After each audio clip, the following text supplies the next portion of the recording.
começar, então, já dando as boas-vindas para vocês todos e todas. E antes de começarmos a conversa, compartilhar com vocês um pouco um vídeo que passa um pouco dessa mensagem que a gente tem refletido, tem pensado, tem sentido quando a gente tem falado sobre os direitos da natureza.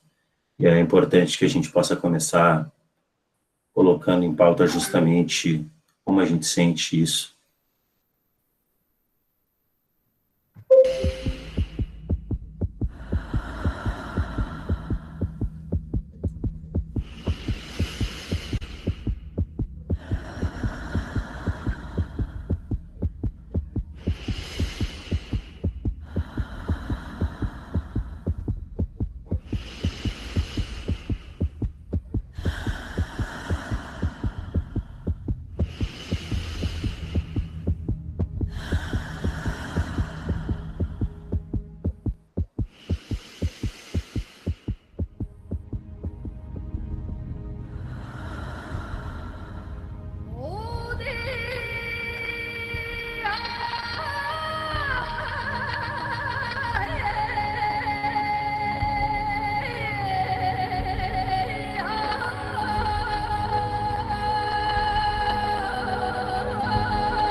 Cada uma dessas quase 100 pessoas que aqui estão hoje, na verdade, não são apenas pessoas aleatórias que não se conhecem, espalhadas por um dos maiores países do mundo e de alguns outros países.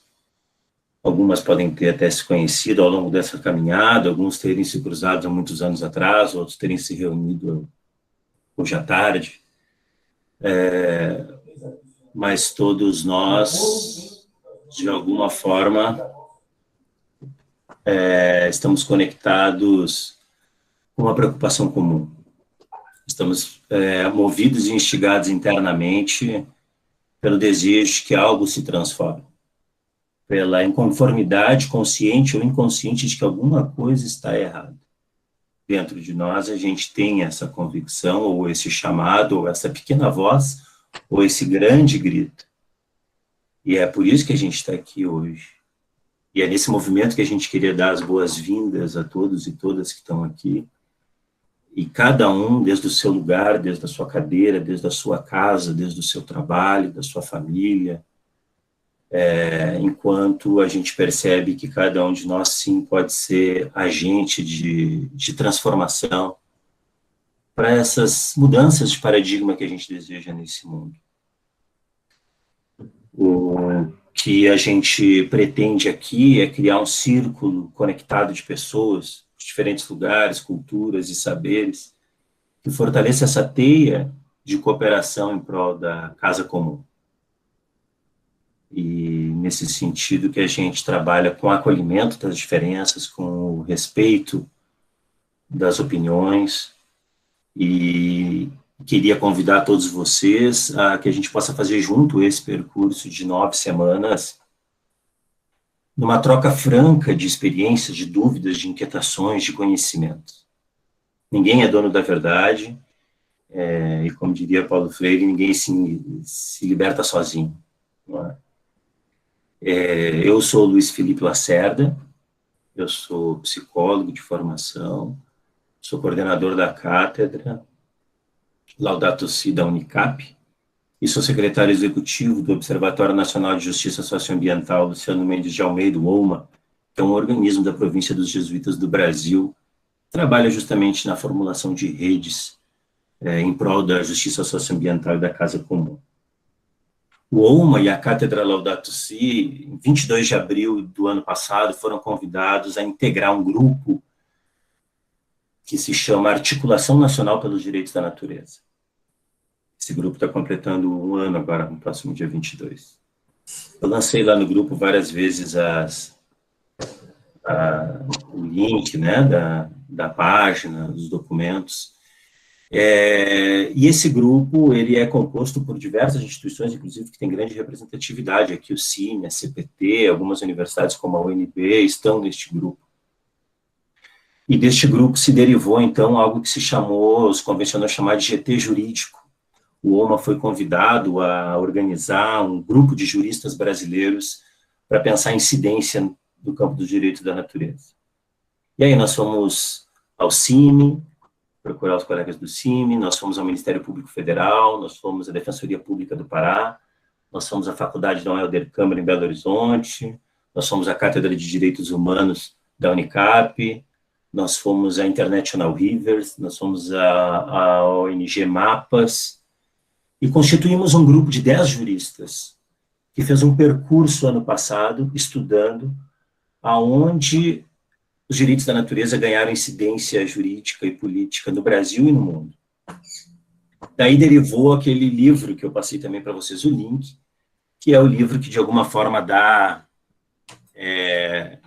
corpo a este curso, como um processo de incidência e continuação desse trabalho. Então, este curso, ele se envolve, se circunscreve dentro desse universo, do GT jurídico, da Articulação Nacional pelos Direitos da Natureza, composto por todas essas instituições, e aqui o curso especificamente protagonizado pela Universidade Católica de Pernambuco, a Unicap, com seu Instituto Humanitas, que nos dá todo o apoio técnico, e com suas 2 cátedras de Direitos Humanos, que o professor Manuel está aqui e coordena, e com a Cátedra Laudato Si, que eu coordeno. Então, nós fizemos um piloto ano passado, com um curso de extensão sobre justiça socioambiental e ecologia integral, alguns de vocês fizeram, foi muito legal, foi uma experiência muito boa. e que uma das sugestões daquele grupo foi fazermos agora, então, cursos específicos sobre temáticas específicas, e o que despontou justamente foi Direito da Natureza. Então, esse curso é uma resposta também a algumas pessoas que vinham nos acompanhando ao longo das trajetórias anteriores.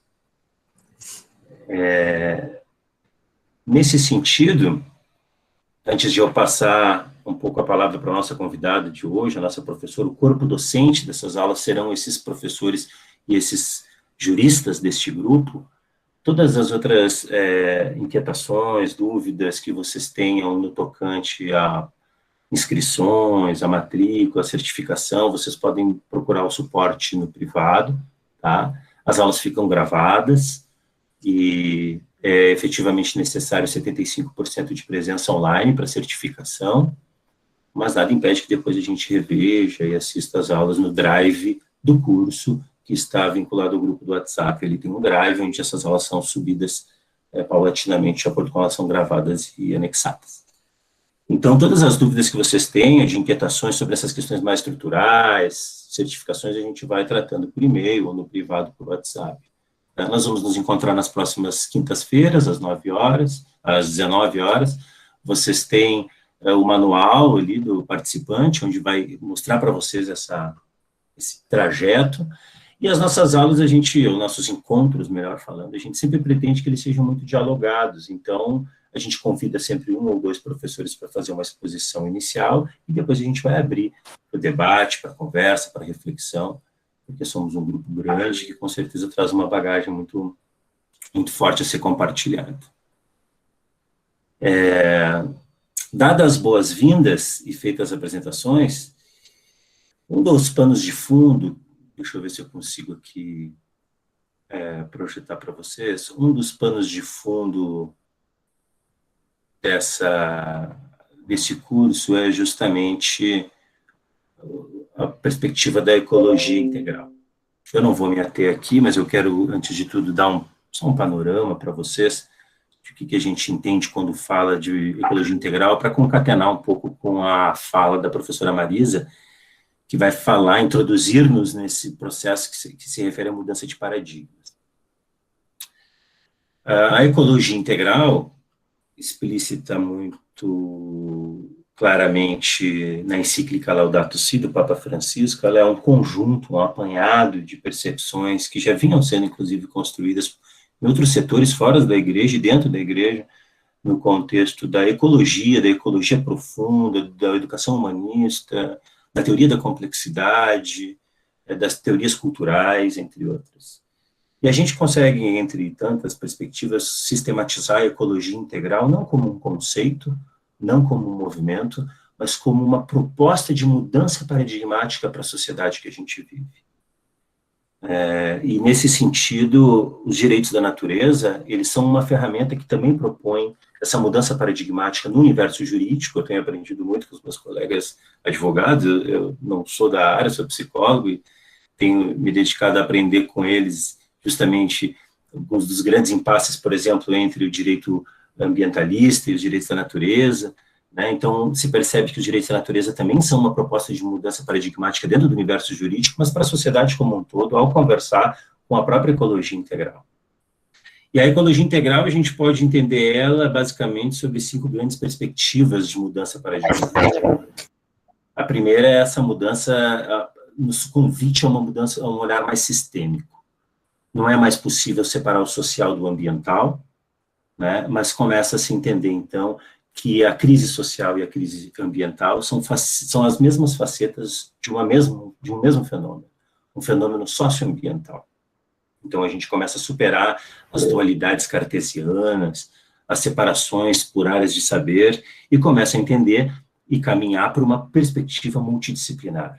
Aí a teoria da complexidade do Morin nos ajuda muito a entender e a compreender um pouco esse campo de realidade tão diverso que nos obriga a ter um olhar multidisciplinar. Além disso, a outra perspectiva é a perspectiva transcendental e transgeracional, porque o Papa nos convida a pensar nas gerações futuras.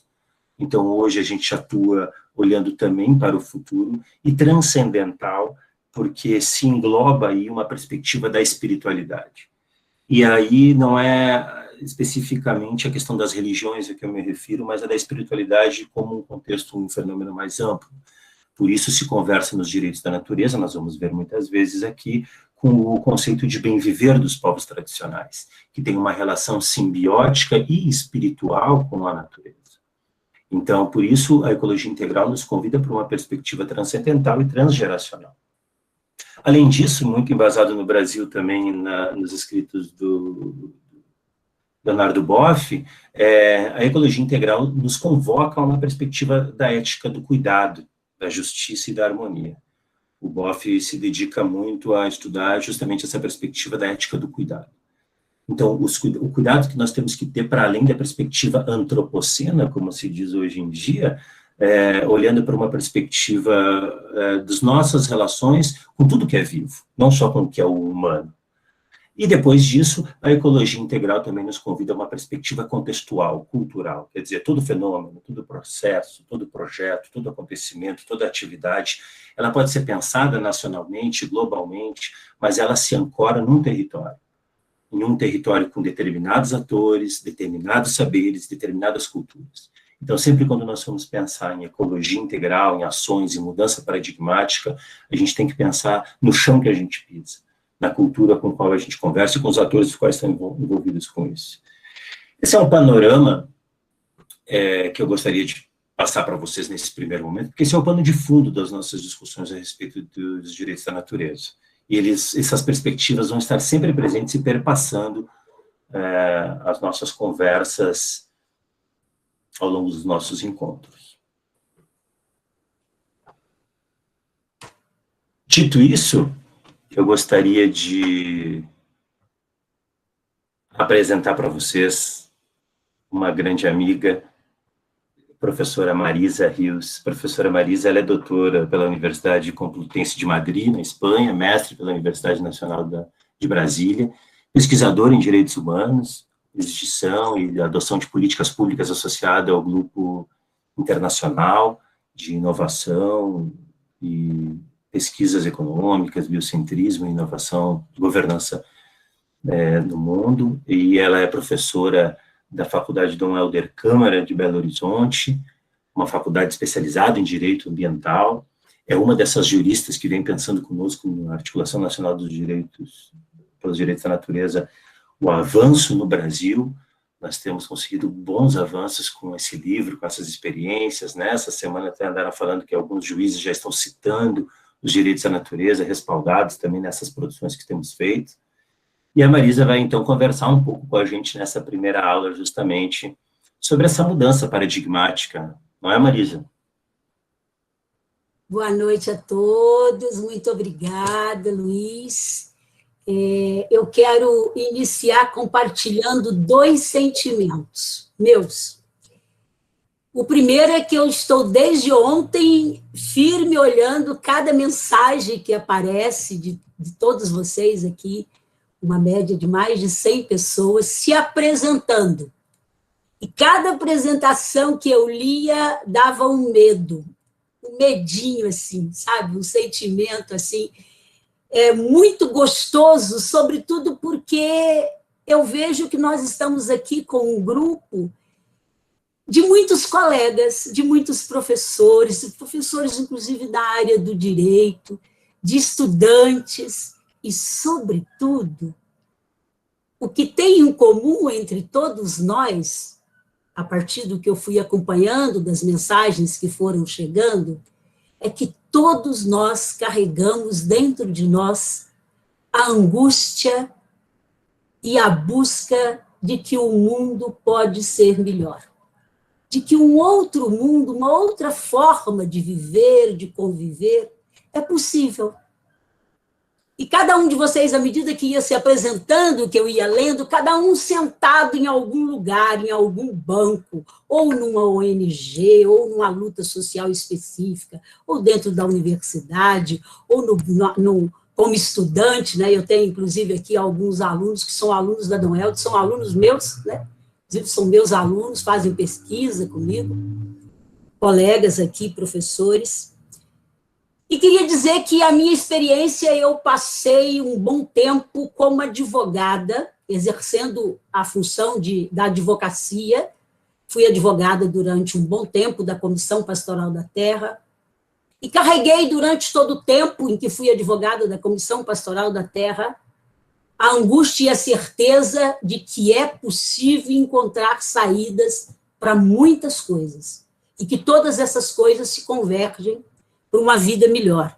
E depois eu vim para a academia porque eu queria estudar, encontrar na academia respostas para perguntas que naquela realidade em que eu vivia eu não conseguia encontrar. E foi aí que eu fui estudar na UNB, depois fui para Coimbra, estudar em Coimbra, fiz meu mestrado, meu doutorado no direito, e hoje já estou há quase 20 anos na academia, num campo específico, campo dos direitos humanos, e tratando especificamente da questão das políticas públicas.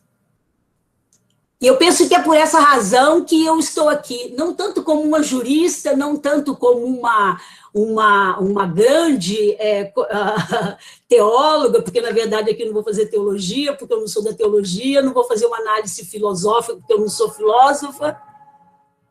Eu sou uma professora que carrego dentro de mim a certeza de que na academia é possível contribuir para que as lutas sociais tenham consistência.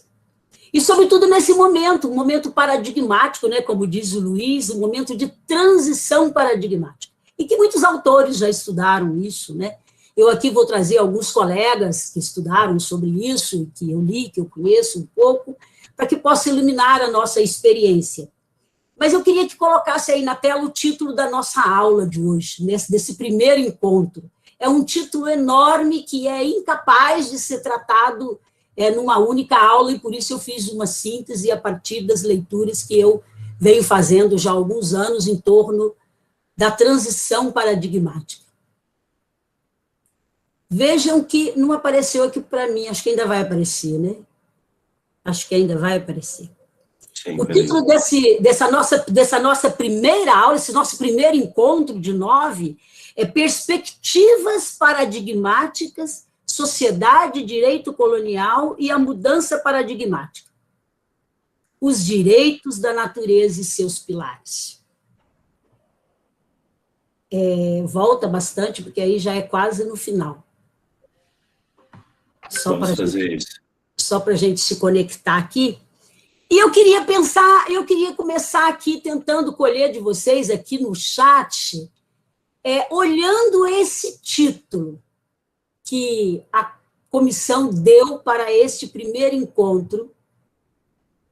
Deixa eu ver se o Manuel consegue. Manuel, você consegue aí? Qual é a minha expectativa? Deixa o professor Manuel tentar colocar ali. Agora, estou aqui a postos. Manuel diz que está a postos. Muito bem, professor Manuel. Ouvi-la, Marisa, é um presente de Deus.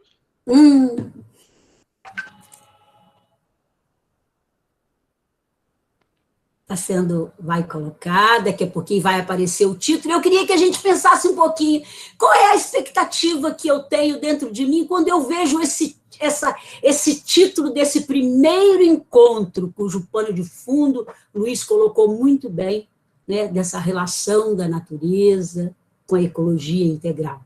Então, perspectivas paradigmáticas, sociedade, direito colonial, mudança paradigmática, os direitos da natureza e seus pilares.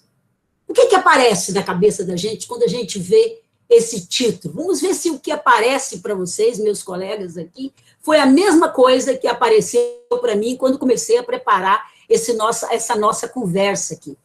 Compartilhar as minhas compreensões a partir das leituras que fiz. Pode colocar no chat. Eu penso logo em água, eu penso em água viva. Pedi o Luiz para me ajudar, se eu não conseguir olhar todos. Eu penso no pilar principal. O que mais que a gente pensa quando a gente vê a expressão perspectiva paradigmática, mudanças paradigmáticas? Uma passagem de um paradigma fortíssimo construído por muitos e muitos anos pela ciência e que hoje está sendo colocada em xeque. Uma mudança da nossa forma de vida, quebra de crenças, novas formas de pensar e agir. Penso na natureza como sujeito de direito, quebra de tabus, novos olhares, mudança. Eu penso na mudança necessária dos olhares da vida em todas as suas dimensões. Um enorme desafio diante de visões cristalizadas por uma racionalidade instrumental. Evolução da relação com a natureza. Eu penso numa nova teoria. As mudanças são sempre vivas. Precisamos trazer presente o diálogo e a prática, aqueles que se encontram ocultos para isso. Precisamos de uma desobediência epistêmica. Desfazendo... perdi lá. Manel vai me ajudando, e Luiz, se eu me perder aqui. Penso em novas formas de vida em sociedade. Mudança de visão de mundo. Penso na casa comum como um todo. Temos um projeto de colonização que sobrepõe as formas originárias do direito, saber, desafios e mudanças. Penso no bem viver. Penso na paz e bem, penso no respeito pelos rios, sendo renaturalizados nas áreas urbanas. Penso na revolução e na evolução social. Repenso nossos valores antropocêntricos. Penso no respeito e cuidado com todos os integrantes do planeta. Mudança para uma perspectiva holística de ser humano como parte da natureza. Precisamos de mudanças radicais. Conseguir equilibrar a vida, esperança de dias melhores, empatia, respeito, alegria, poder ver muitos. Penso na comunhão homem e natureza. Penso em descolonizar a Amazônia e voltar às suas raízes. Penso no fora Bolsonaro.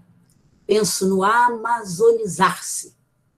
Mudança na economia, economia da terra, economia das águas, economia circular, economia colaborativa. Penso no caminho a seguir.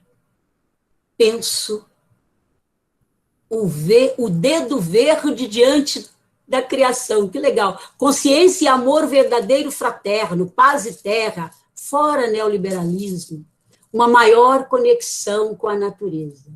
Penso numa conversão ecológica. Olha quantos pensamentos em torno de uma expressão, de um tema em que nós agora estamos já compartilhando o que nós pensamos. Quebrar o sistema colonial que dividiu o planeta, terra em suas riquezas para a minoria. Tenho esperança de uma nova divisão de ordem social em que a natureza esteja a serviço de todos e todos devem cuidar da casa comum. Penso na desconstrução dos nossos paradigmas individuais para produzir novos paradigmas. Penso nos direitos fundamentais. Penso a natureza em primeiro lugar. De tudo isso que nós pensamos, e tem mais pensamento aqui, a natureza em primeiro lugar, a evolução da consciência, fora Salles, está vivo para participar da mudança, e vamos estar, e aqui nós estamos, né? Porque a mudança não vai começar, a mudança já começou, né? Com a nossa própria experiência já começou. A saída da emergência pode estar atrás, retorno às nossas raízes ancestrais. Olha quanta coisa interessante que aparece na nossa memória, no nosso coração, que faz parte do que nós estamos chamando de mudança paradigmática. E eu penso em dois conceitos. Eu vou de Manel para passar a minha segunda tela, que eu queria pensar dois conceitos. Na verdade, relembrar dois conceitos que nas falas que foram feitas aqui, esses conceitos apareceram. Apareceram a partir da experiência prática, a partir da angústia que cada um traz no seu coração. E aí eu convidei dois amigos comuns, dois amigos que nunca concordaram, que tiveram e que doaram a sua própria vida, para que, de fato, essa emergência que nós vivemos hoje, ela não é de hoje. Muitos colegas nossos nas academias, muitos juristas, muitos filósofos pensaram. Eu trouxe aqui dois autores, Manuel Atienza, um espanhol, Roberto Lira Filho, muito conhecido de nós brasileiros, Roberto Lira Filho, jurista e filósofo, Manuel Atienza, também jurista e filósofo, que se preocuparam o que seria o direito, o que é o direito. O Roberto Lira Filho nós conhecemos, é um livrinho fininho, de bolso pequeno, que diz o que é o direito. E o Roberto Lira Filho se dedica a pensar na dialética, se dedica a pensar que o direito, na verdade, é uma ferramenta cobiçada por duas grandes noções. Uma noção, que muitos autores depois dão a noção vencedora, de que é o direito patrimonialista, mas que, na verdade, o Roberto Lira Filho vai dizer para nós que o direito não é uma coisa fixa, parada, definitiva e eterna, mas um processo de libertação permanente. E isso é o direito. Uma mudança permanente. E o nosso outro grande amigo, Roberto Lira Filho já faleceu, obviamente, mas o nosso outro grande amigo ainda não, Manuel Atienza, diz: direito é argumento focado no tipo de razão que justifica comportamento. Direito é um argumento. Argumentos que justificam comportamentos, vários comportamentos, que justificam o comportamento da população tradicional que vence historicamente agarrado na sua noção de que natureza e humanidade não se separam. Argumento que justifica a noção de um Estado patrimonialista, onde a economia é que dirige as razões das nossas vidas. Manuel, pode passar outra tela, que o outro conceito que eu quero relembrar é o conceito de paradigma. E aqui, muitos autores tratam de paradigmas, mas como eu quero pensar isso no campo, que eu acho que é um campo muito difícil, que é o campo da ciência jurídica, de compreender essa mudança de paradigma, eu trouxe o Thomas Kuhn, conhecido por muitos de nós. E o Thomas Kuhn, na sua grande análise científica, aqui na epistemologia, vai dizer que realizações científicas que geram modelos que, por um período mais ou menos longo e de modo mais ou menos explícito, orientam o desenvolvimento posterior das pesquisas, exclusivamente na busca de solução para os problemas por elas suscitados. O maior problema hoje, do meu ponto de vista, posto à ciência, é a desconstrução de um paradigma e o fortalecimento de uma outra noção, de uma outra ideia de mundo. E aqui se torna muito complicado, porque, na verdade, esse outro paradigma nós não estamos construindo. Ele só não morreu, mas ele sempre existiu na história da vida, em muitas histórias das populações tradicionais, sobretudo na América, sobrevive até hoje. E aí a nossa responsabilidade é do tamanho do mundo na produção científica, de pensar das nossas pesquisas, focarem na solução deste grande problema que é a separação da humanidade e da natureza. Pode passar para mim, Manuel. Então, pensando nisso, um outro amigo nosso, de longa data, um outro pesquisador, aqui agora um jurista e sociólogo, Boaventura de Souza Santos, penso eu, conhecido por todos nós que estamos aqui, de uma maneira ou de outra, todos nós conhecemos um pouquinho da história do professor Boaventura de Souza Santos, a quem eu tive a grande honra de ser orientanda. E o Boaventura vai apresentar que, na verdade, nós temos a modernidade produziu dois modelos de racionalidade. Um, que foi chamado historicamente, a ciência o abraçou como vencedor, e um outro que sobrevive historicamente nas lutas sociais das comunidades, dos povos tradicionais do mundo. E o Boaventura, ele vai trazer o que ele chama de paradigma dominante, o paradigma vencedor, inclusive no campo da ciência, Ele vai dizer esse é um modelo de racionalidade que tem por objetivo negar qualquer caráter racional de qualquer outra experiência que não seja o modelo eurocêntrico, o modelo ocidental, a ideia de que o mundo só caminha, só transforma a partir de uma lógica pautada na economia. E a primeira questão que o Boaventura traz para esse modelo é que esse modelo dominante, do paradigma dominante, pensa que conhecimento científico e conhecimento do senso comum não dá para conviver. São totalmente opostos.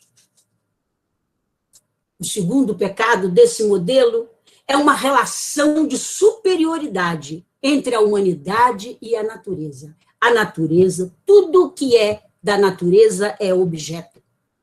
Humanos somos somente nós. A humanidade e a natureza estão separadas. A natureza serve para ser objeto nas mãos do ser humano. A natureza é objeto e o homem é o centro do mundo.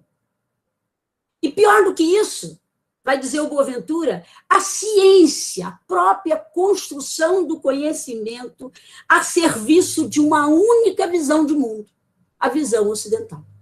E aqui todos nós conhecemos trabalhos, e muitos trabalhos, que reafirmam essa ideia. E esse paradigma produz uma ciência prisioneira do comando do mercado, que elevou a humanidade à condição de consumidora em potencial. Olha que perverso. Nós também, a humanidade, serve a este modelo como consumidor. Servimos porque somos consumidores. Tem o mercado e nós somos os consumidores. E aí produz uma exclusão social muito grande, como condição de consolidação desse modelo, a exclusão social, esse paradigma é perfeito. Com o extermínio das populações originais, com o extermínio de quem não resistiu e resiste historicamente a não separar a natureza da nossa convivência humana. E muito mais que isso, como uma luta permanente contra qualquer uma resistência a essa racionalidade. E por isso eu preciso matar. Mais liberdade, menos igualdade. E aí eu tenho uma crise, vai trazer o Boaventura, que aqui é muito interessante, nós que estamos no campo, aqui já pensando no campo do direito, eu tenho uma crise da regulação e da emancipação. Essa construção do Boaventura é perfeita. Eu tenho um modelo de racionalidade que prioriza o controle e a forma de como os instrumentos devem ser aplicados. E aí vem um grande desafio, atuar no campo da regulação e da emancipação para encontrar o equilíbrio e não a supressão da emancipação. E aí é muito interessante que o Boaventura vai dizer que o direito é a ferramenta por excelência com potencial emancipatório. Boaventura tem um dos textos que, do meu ponto de vista, é um dos melhores textos que ele escreveu, que se chama Poderá o Direito Ser Emancipatório? Poderá o direito ser emancipatório? E ele chega à conclusão que sim, o direito pode ser emancipatório.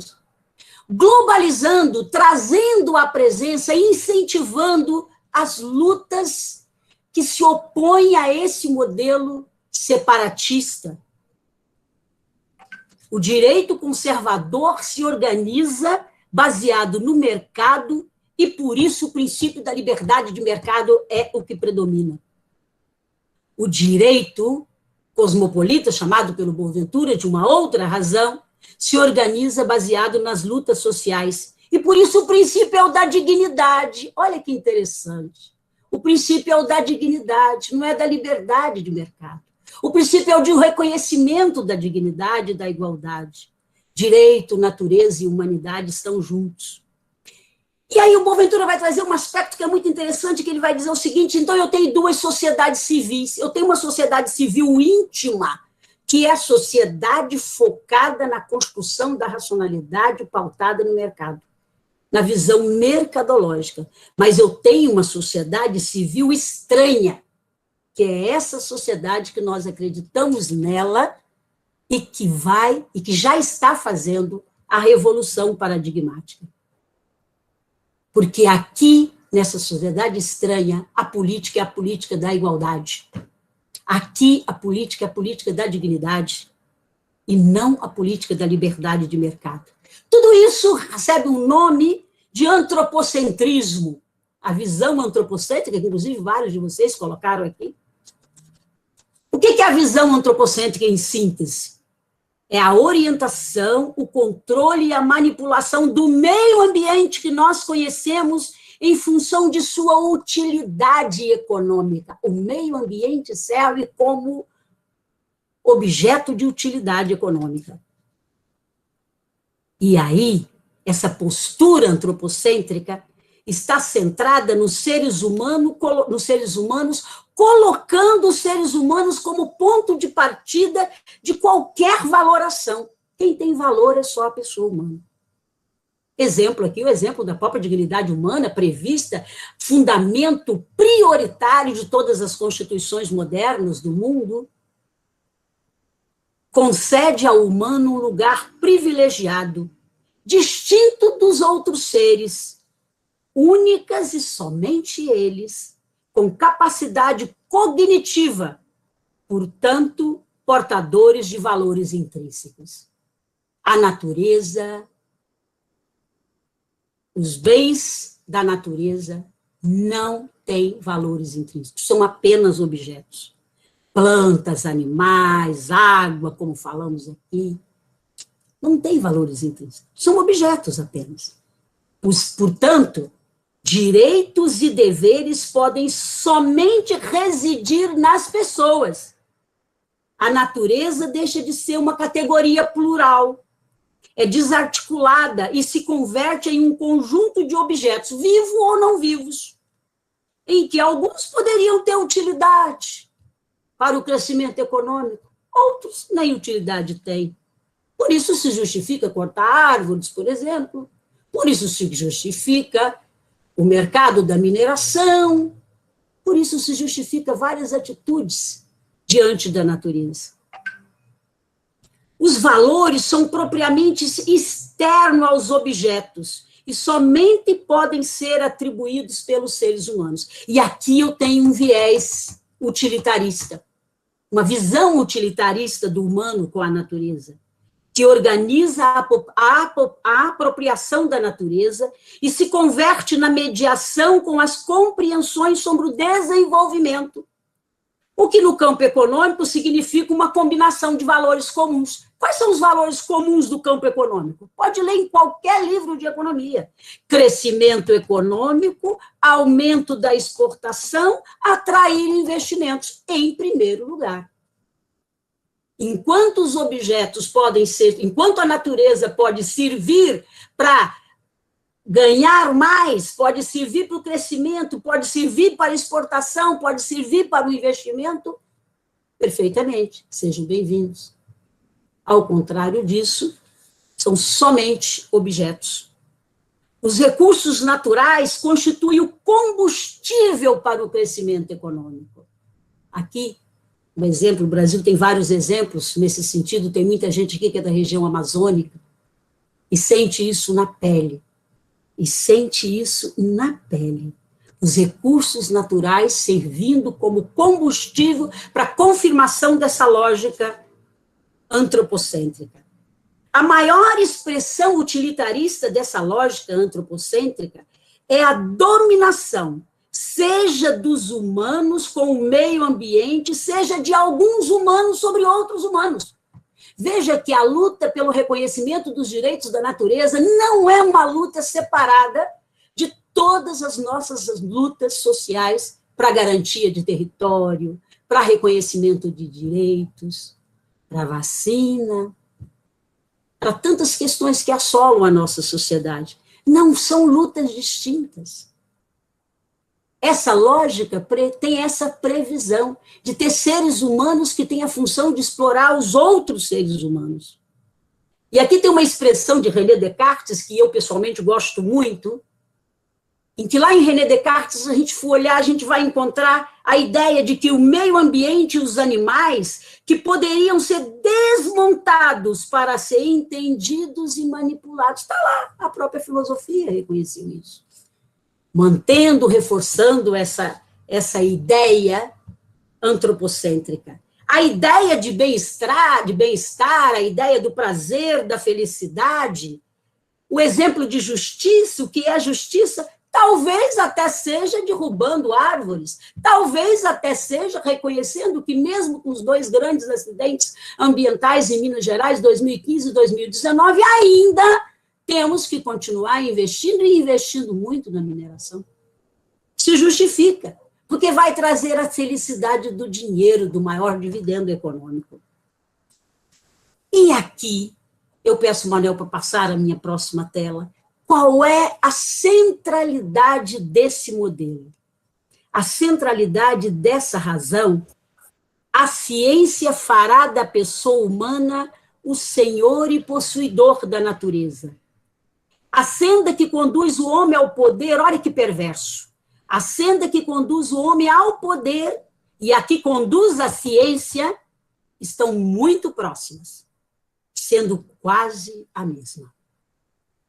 E aqui, um jurista e filósofo inglês, um outro amigo nosso, Bacon, Francis Bacon, traz uma expressão que confirma a confirmação científica sobre essa ideia antropocêntrica.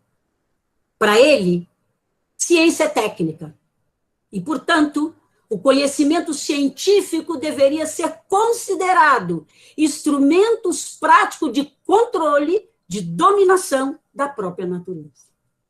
Veja onde nós estamos. Estamos num lugar de uma noção consolidada pela ciência de que correto estava. Hoje nós temos muitos estudos que mostram o contrário disso, mas está consolidado. E para o Boaventura, que é o nosso amigo aqui comum, ele tem uma ideia que me chama muita atenção, fazendo a crítica desse modelo de racionalidade, que ele diz: as leis da ciência moderna são um tipo de causa formal, que privilegia o como funcionam as coisas, o funcionamento das coisas, e por essa via que o conhecimento científico rompe com o conhecimento do senso comum. É que enquanto o senso comum, e, portanto, o conhecimento prático que nós conhecemos, da realidade que nós conhecemos, em que ele se traduz, a causa e a intenção convivem sem qualquer problema. Na ciência, a determinação da causa formal obtém-se com a expulsão da intenção. Essa separação da vida com a construção do próprio conhecimento.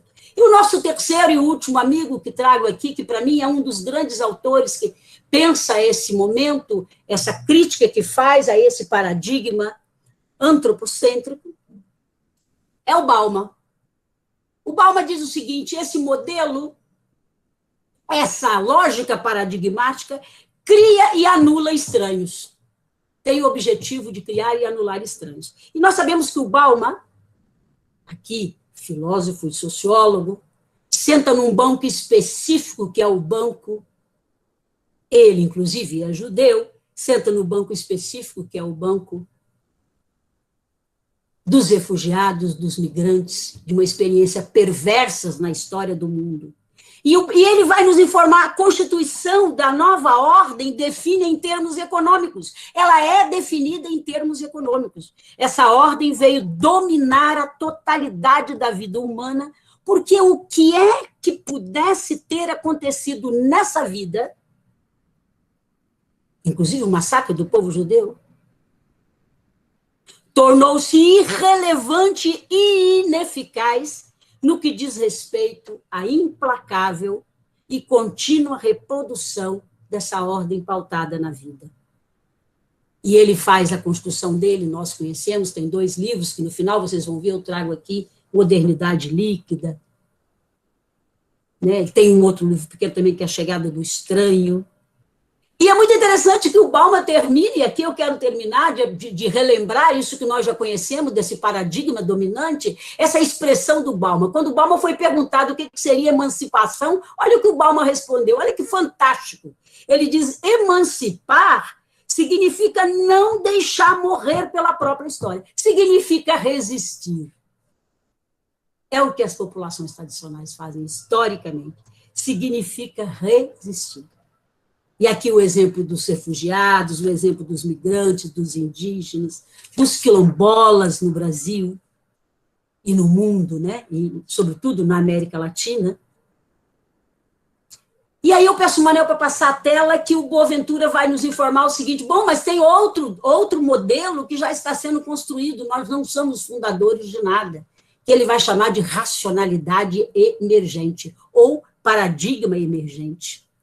É um paradigma que vai, sobretudo, estar focado nas dicotomias. Todo conhecimento científico, natural e científico social. Todo conhecimento científico, todo conhecimento natural é social. Não tem essa separação. E aqui as ciências sociais, inclusive, construíram, conquistaram esse lugar. Então, essa é a primeira dicotomia que o Boaventura traz e diz, esse é o desafio que temos que quebrar. E a segunda dicotomia que o Boaventura vai trazer para nós é todo conhecimento é local e total ao mesmo tempo. Olha que interessante. Se nós pensarmos nos cursos que todos nós aqui fizemos, nas graduações que nós fizemos, nós vamos pensar várias fragmentações. No direito tem enormes fragmentações. Na medicina tem enormes fragmentações. Na tecnologia tem enormes fragmentações.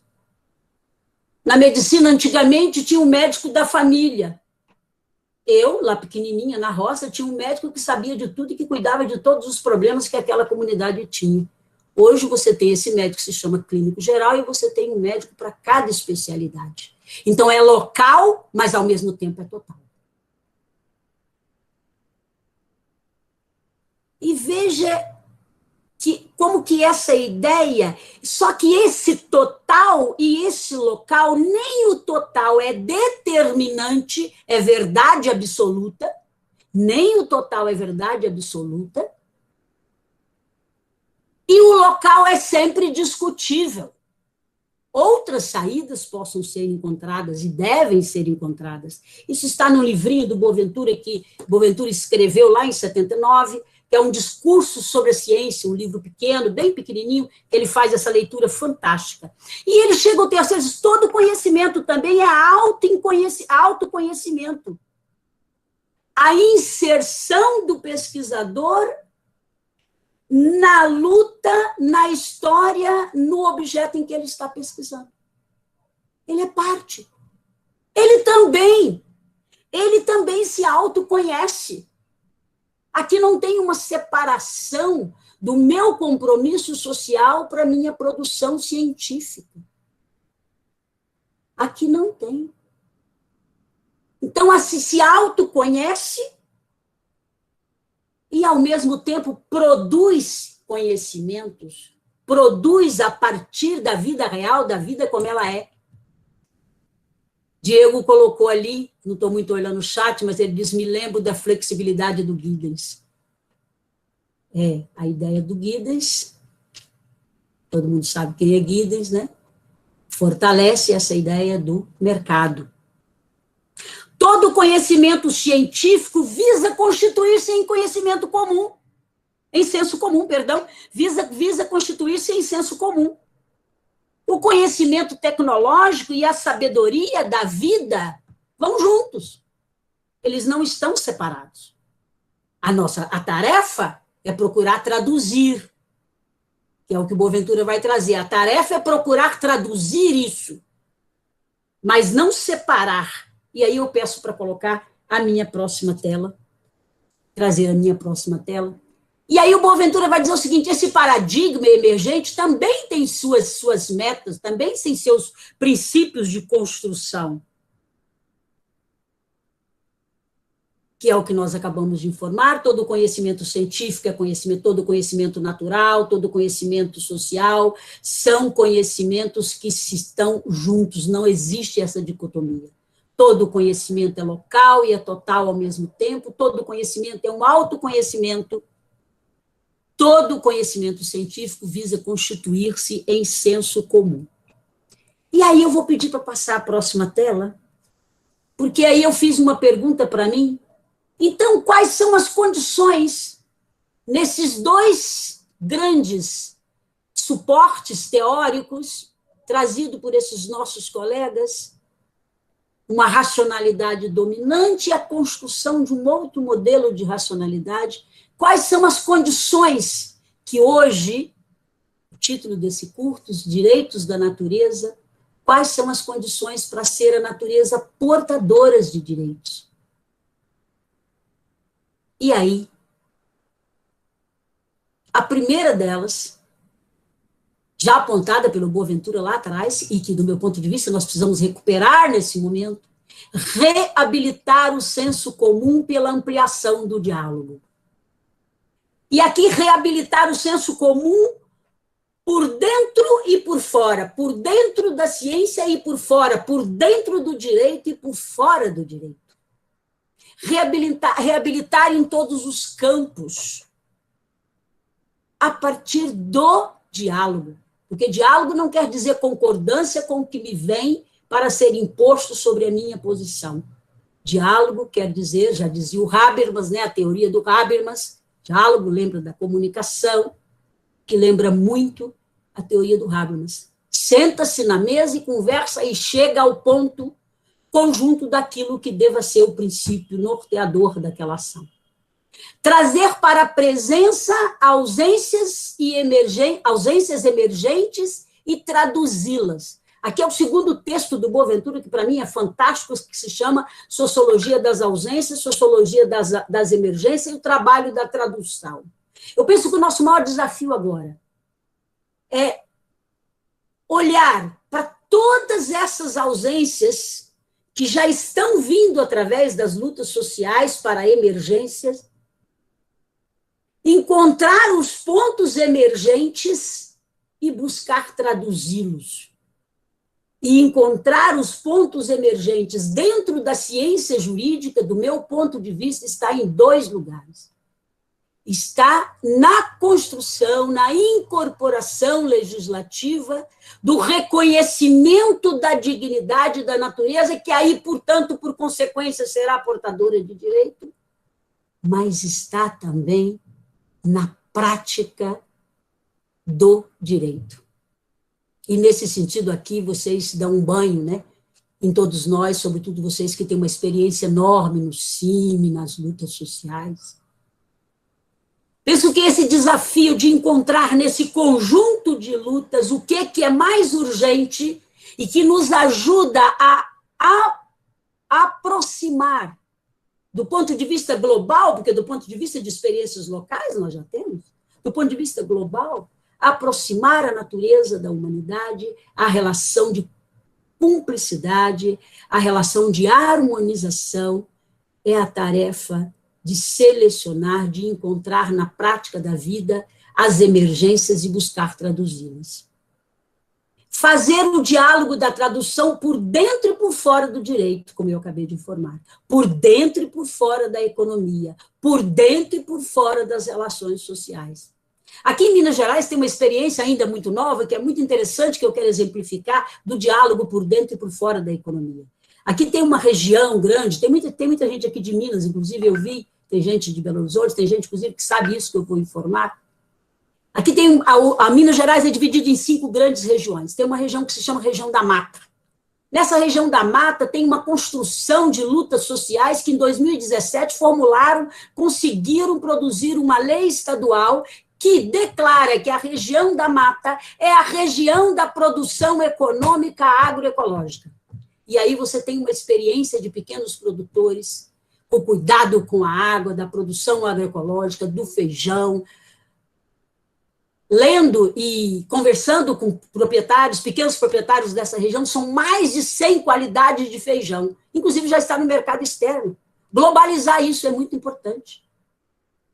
Globalizar as experiências de café sem agrotóxico, produção alternativa. Então, passa por dentro da economia, passa também por dentro da economia. E refundar o conceito de desenvolvimento sustentável, que aqui vai estar ligado a uma fala do Luiz lá no início, que vai ter uma aula específica sobre isso, e que eu penso que aqui passa por dentro de toda a construção que nós fizemos até hoje no direito ambiental, que é buscar o reconhecimento da dignidade da natureza ao lado da dignidade da humanidade. Pode passar, o meu querido irmão, a minha outra tela. Pode passar a tela para mim, Manuel. 5 minutinhos, tá, professora? Tá bom.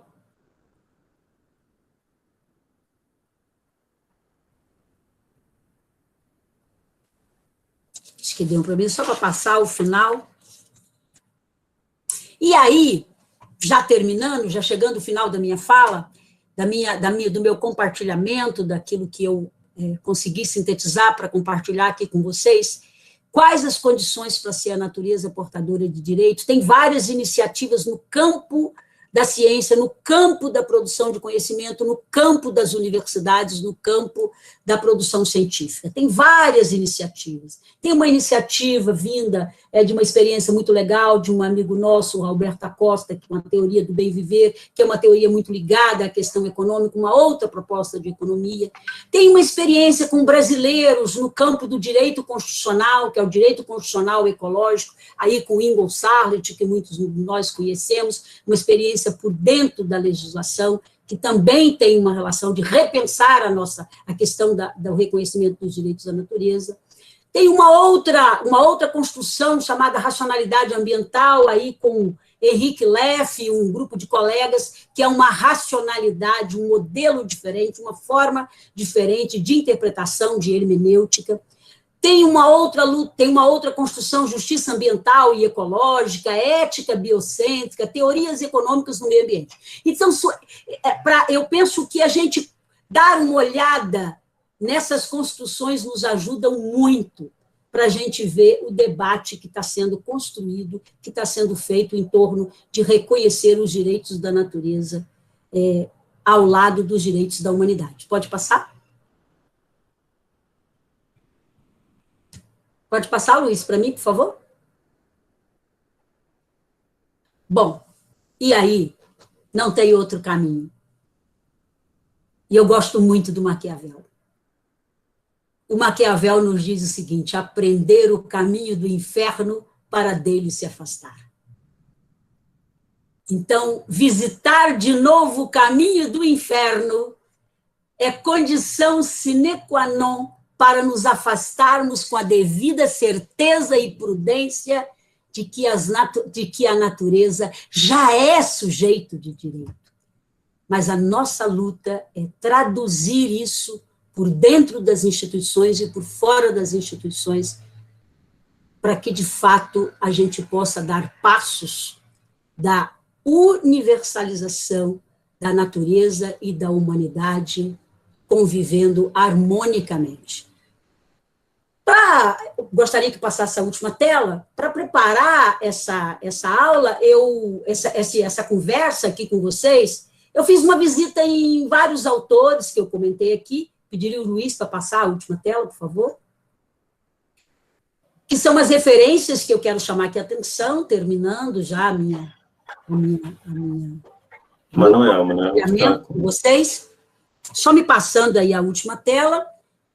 Essa é a referência, os referenciais que eu visitei. E fiz questão de trazer, porque caso alguém queira, ajuda. Que, do meu ponto de vista, não são novos. O mais novo que tem aí é o nosso livro, que o Luiz abriu aqui a fala, apresentando o nosso livro, né, Direitos da Natureza, Marcos para a Construção de uma Teoria Geral, está lá no primeiro capítulo, é um pouco isso que eu tentei trazer aqui. Roberto Lira Filho, que é o direito, o Atienza, o Thomas Kuhn, o Bauman, com grande respeito por esse autor, o mal-estar da modernidade, o Boaventura, que para mim é o grande jurista e sociólogo que traz, que pode ajudar muito nesse momento a todos nós. E, por último, um estudo que eu fiz, Eu peguei a teoria do Boaventura de Souza Santos, Sociologia das Ausências, das Emergências e da Tradução, com a pergunta, pode o direito ser emancipatório? E apliquei num processo de regularização territorial de uma comunidade remanescente de quilombo. E foi uma maravilha, foi uma das melhores coisas que eu fiz na minha vida. É possível, sim, por dentro do direito, encontrar confirmação, reafirmação dessa nova lógica, que o livro se chama, que está aí, né? Produção de Direito, a experiência da comunidade de Preto Forro. Eu trabalho basicamente 3 categorias jurídicas: coletivo, herança e dono. Olha, tudo no direito privado, quase. Coletivo, herança e dono. Coletivo aqui, herança e dono. Eu trabalho essas 3 categorias para mostrar que eles conseguem mostrar para o direito do Estado, que eles chamam de direito do juiz, que uma outra lógica é possível e que essa outra lógica traz resolução de conflitos, e conflito, na verdade, que traz benefícios para as comunidades tradicionais. Muito obrigada, era isso que eu queria compartilhar e fico aqui à disposição. Obrigada, Luiz.